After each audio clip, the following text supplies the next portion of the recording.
അങ്ങനെ ഞാൻ ഭയങ്കര എക്സൈറ്റഡ് ആയിട്ടിരുന്ന ഇംഗ്ലീഷ് സിനിമകളിൽ മാത്രം കാണുന്ന ആ സ്ഥലത്തേക്കാണ് ഞാനും എൻ്റെ ജർമ്മൻ ഒപ്പം ഇപ്പോൾ കൊണ്ടിരിക്കുന്നത്. ഇപ്പം തന്നെ നിങ്ങൾക്ക് ചെറിയൊരു ഐഡിയ കിട്ടിയില്ല എവിടെയാണെന്ന്. അതെ, ക്രിസ്മസ് ട്രീ വാങ്ങിക്കാം. ഇത് ജർമ്മൻകാരുടെ ഒരു ട്രഡീഷനാണ്. അവർക്ക് ഒറിജിനൽ ക്രിസ്മസ് ട്രീ തന്നെ വാങ്ങിക്കണം. ഒറിജിനൽ ക്രിസ്മസ് ട്രീ എന്ന് പറയുമ്പോൾ പ്ലാസ്റ്റിക് അല്ലാണ്ട് ഒറിജിനൽ മരം.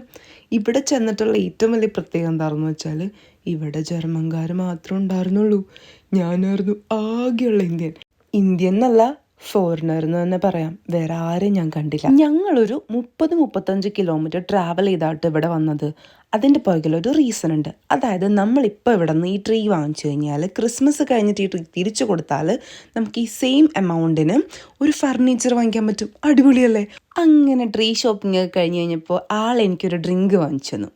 അതിനവിടെ ചൈൽഡ് ഡ്രിങ്ക് എന്നാണ് പറഞ്ഞിരുന്നത്. കാരണം ഇത് ആൽക്കഹോൾ ഫ്രീ ആയതുകൊണ്ടിട്ട്. Anyway, I was so happy.